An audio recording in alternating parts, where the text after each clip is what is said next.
Thank you, sir. Honorable Minister, Komatరెడ్డి Venkatareddy గారి సందేశం.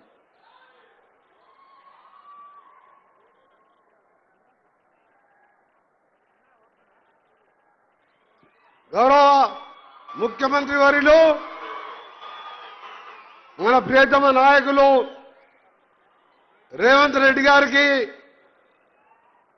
ముందుగా మీ అందరి తరఫున నల్గొండ జిల్లా ప్రజల తరఫున స్వాగతం పలుకుతూ ఈ కార్యక్రమంలో పాల్గొంటున్న పెద్దలు సహచార మంత్రివర్యులు ఉత్తమ్ కుమార్ రెడ్డి గారు, ఇన్ఛార్జి మంత్రివర్యులు అడ్లూరి లక్ష్మణ్ గారికి, అలాగే సహచార శాసనసభ్యులకు పెద్దలు హనుమంతరావు గారికి, మీ ప్రియతమ ఎమ్మెల్యే బిఎల్ఆర్ గారికి, మా సోదరుడు ఎమ్మెల్సీ శంకర్ నాయక్ గారు, అరో సోదరుడు దక్షిణ భారతంలోనే ఎక్కువ మెజార్టీతో గెలిపించిన మన పార్లమెంట్ సభ్యుడు రఘువీర్ రెడ్డి గారికి, వేదిక మీద ఉన్న పెద్దలందరికీ మీ అందరూ కూడా నమస్కారాలు తెలియజేసుకుంటూ, నేను ఎక్కువ మాట్లాడకుండా ఈరోజు మిర్యాల కూడా ఉంటా అంటే మిర్యాల కూడా పట్టణం అన్నా, మిర్యాల కూడా కాన్స్టిట్యున్సీ అన్నా, గౌరవ ముఖ్యమంత్రి గారికి ఒకటే చెప్పేది, ఇది ఏషియాలోనే పెద్ద రైస్ ఇండస్ట్రీతో పాటు ఇక్కడ అంతా కూడా వ్యాపార వర్గాలతో పాటు ఇక్కడ అంతా రైతులు కష్టపడే రైతులు ఉన్న ప్రాంతం ఇది. ఈ ప్రాంతాన్ని ప్రత్యేకంగా అభివృద్ధి చేయడానికి ముఖ్యమంత్రి గారు చొరవ తీసుకొని ఎక్కువ నిధులు ఇవ్వాలని, అలాగే ఈరోజు మున్సిపల్ ఎన్నికల ప్రచారం కూడా ఈరోజు ఇక్కడ 200 కోట్ల ఇంటిగ్రేటెడ్ స్కూల్తో పాటు 12 కోట్ల రూపాయలు స్వయం సంఘాలకు వడ్డీలు ఇస్తూ ప్రతి మహిళని కోటీశ్వరణ చేసే కార్యక్రమంలో భాగంగా ఈరోజు ఎన్నో కార్యక్రమాలు చెప్తున్న విషయం మీ అందరికీ కూడా తెలుసు. అందుకనే సోదరులారా, ఈరోజు ఒకటే ఆలోచించుకోవాలి, గత 10 సంవత్సరాల పాలన ఏ విధంగా ఉంది, 26 మాసాల పాలన ఏ విధంగా ఉంది. 10 ఏళ్లలో ఒక్క రేషన్ కార్డు కూడా ఇవ్వలేని పరిస్థితి ఉంటే ఈ రోజు గౌరవ ముఖ్యమంత్రి గారు, అదే మన జిల్లాకు చెందిన ఉత్తమ్ కుమార్ రెడ్డి సివిల్ శాఖ మంత్రి, మేమందరం కలిసి ఆలోచించి ప్రజారాజ్యం ఇందిరమ్మ రాజ్యం అంటే పేదల రాజ్యం, పేదోళ్లకు న్యాయం చేయాలని తెల్ల కార్డుతో పాటు మేమందరం తినే సన్న బియ్యం కూడా పేదలకు ఇచ్చిన ఘనత ఈ ప్రజా ప్రభుత్వం ఉందని చెప్పి, దాంతోపాటు మహిళలకు ఇచ్చే కార్యక్రమాలు కానీ రైతులకు 20,000 కోట్ల రుణాలతో పాటు మరీ ముఖ్యంగా ఆలోచించాలి. ఈరోజు 20,000 కోట్లతోని యంగ్ ఇండియా ఇంటిగ్రేటెడ్ స్కూల్స్ కట్టి పేదవాడు ప్రతి ఒక్కరు కూడా విద్యతోనే అభివృద్ధి సాధ్యమని నమ్మి ఇవాళ 20,000 కోట్లతోని స్కూల్స్ కట్టిస్తూ ముందుకు పోతున్న ఈ సందర్భంలో ముఖ్యమంత్రి గారు మనందరం కూడా ఈ ప్రభుత్వానికి వెనుదన్నుగా ఉండాలని ఒక చిన్న విషయం మీ అందరికీ కూడా, ఈ ఎన్నికలు పేద ప్రజలకు సంబంధించిన ఎన్నికలు ఇది ఇవాళ ముఖ్యమంత్రి గారికో నాకో ఉత్తమ్ కుమార్ రెడ్డి గారికో పదవి కాదు, ఇంకా 3 ఏళ్ళు ఉంటాం, ఆ తర్వాత మళ్ళీ గెలిపిస్తారు మీరు 5 ఏళ్ళు. కానీ పేదవారి సమస్యలు తీర్చే మున్సిపల్ కౌన్సిలర్స్ కానీ చైర్మన్లు కానీ ఈరోజు మన కాంగ్రెస్ పార్టీ ఉంటే మీ వెనుక ఎమ్మెల్యే ఉన్నాడు, ఆ వెనుక మంత్రులను, మా వెనుక ముఖ్యమంత్రి గారు ఉన్నారు. తప్పక మిర్యాలు కూడా ఒక పారిశ్రామికంగా రైస్ ఇండస్ట్రీతో పాటు పెద్ద పట్టణం కాబట్టి మీరందరూ కూడా కాంగ్రెస్ పార్టీ అభ్యర్థులని 48 మందికి మెజార్టీ అభ్యర్థి గెలిపించాలని మరొక విషయం చెప్తాను. ఈ మధ్యలో ఒక జాతిపిత అని వెళ్ళిండు ఒక ఆయన జాతిపిత తెలంగాణ ఎవరిచ్చిండు? సోనియా గాంధీ దేవత అని చెప్పి ఆయన అన్నాడు. తెలంగాణ ప్రజలందరికీ తెలుసు. ఆయన మాట్లాడుతున్న ఒకటే, తెలంగాణ కోసం ఆయన చేసినట్టు. జాతిపిత అంటే తెలంగాణ కోసం మంత్రి పదవి వదిలిపెట్టిన నేను కూడా జాతిపిత అని ఎప్పుడైనా చెప్పుకున్నాను నేను? ఎవ్వరు కాదు జాతిపితలు.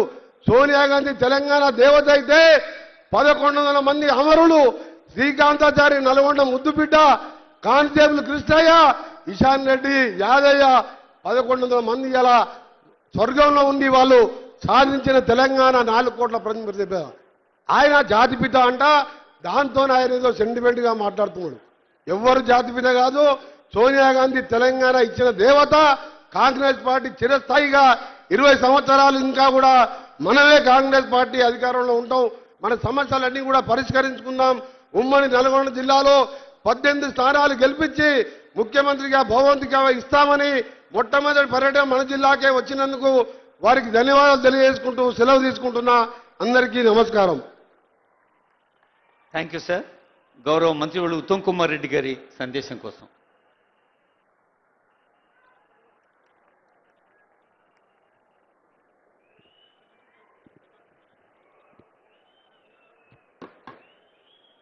సభాధ్యక్షులు, ప్రియమిత్రులు, మీ అభిమాన నాయకులు బిఎల్ఆర్ గారు, గౌరవ రాష్ట్ర ముఖ్యమంత్రి వర్యులు యనుమల రేవంత్ రెడ్డి గారు, సహచర మంత్రివర్యులు ప్రియమిత్రులు కోమటిరెడ్డి వెంకటరెడ్డి గారు, ఉమ్మడి నల్గొండ జిల్లా ఇన్ఛార్జ్ మంత్రివర్యులు అడ్లూరి లక్ష్మణ్ గారు, పార్లమెంట్ సభ్యులు రఘువీరారెడ్డి గారు, శాసన మండలి సభ్యులు శంకర్ నాయక్ గారు, సత్యం గారు, పెద్దలు గౌరవనీయులు హనుమంతరావు గారు, శాసన సభ్యులు బాలు నాయక్ గారు, పద్మావతి గారు, జేవీర్ రెడ్డి గారు, వేముల వీరేశం గారు, మందుల శామ్యూల్ గారు, వంశీ కృష్ణ గారు, అదేవిధంగా మరి జిల్లా కాంగ్రెస్ పార్టీ అధ్యక్షులు కైలాష్ నేత గారు, అదేవిధంగా సూర్యాపేట జిల్లా కాంగ్రెస్ పార్టీ అధ్యక్షుడు గుడిపాటి నరసయ్య గారు, మరి tourism corporation chairman Patel Ramesh Reddy గారు, వేదిక మీద ఉన్న పెద్దలందరూ, మరి మిర్యాలగూడ నలుమూల నుంచి విచ్చేసిన అక్కలు, చెల్లెళ్ళు, అన్నలు, తమ్ముళ్ళు అందరికీ నమస్కారం. మరి మిర్యాలగూడ నియోజకవర్గం ముఖ్యమంత్రి గారికి ఒక విషయం చెప్పాలి. 10 ఏళ్ల టీఆర్ఎస్ పరిపాలనలో, టీఆర్ఎస్ ప్రభుత్వంలో పెద్ద మనుషులు, టీఆర్ఎస్ ఎమ్మెల్యే ఎంత ఇబ్బంది పెట్టినా ఇక్కడున్న కార్యకర్తలు వీరోచిత పోరాటం చేసిందని చెప్పి నేను మనవి చేస్తున్నా.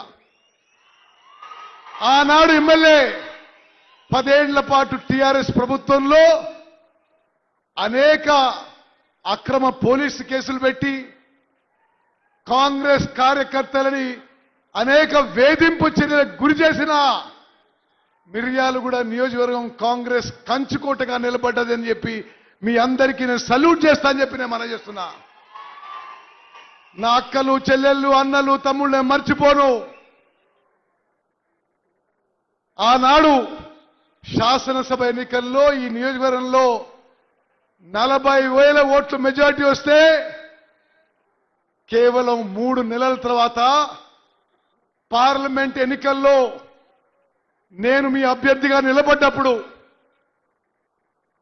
3 నెలల తర్వాత శాసనసభలో 40,000 మెజారిటీ ఎమ్మెల్యే టీఆర్ఎస్ ఎమ్మెల్యేకి వస్తే కేవలం 3 నెలల తర్వాత మీ ఎంపీగా నిలబడితే 7,000 మెజారిటీ ఇచ్చి నన్ను పార్లమెంటు పంపించిన ఘనత మీకే దక్కిందని చెప్పి నేను మనవి చేస్తున్నా.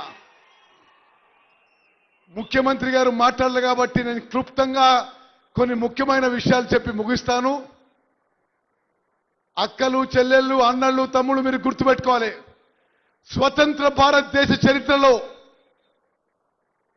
జనాభాలో 85%కి మంచి క్వాలిటీ తినే సన్న బియ్యం, 6 కిలోల నెలకి ఉచితంగా ఇచ్చే సన్న బియ్యం రేవంత్ రెడ్డి గారి నాయకత్వంలో మన కాంగ్రెస్ ప్రభుత్వం చెప్పి నేను మనవి చేస్తున్నా. భారతదేశంలో 29 రాష్ట్రాల్లో ఎక్కడ ఇవ్వడం లేదు. గత 10 ఏళ్ల టీఆర్ఎస్ పరిపాలనలో మరి ఎక్కువ శాతం జనాభా తినలేని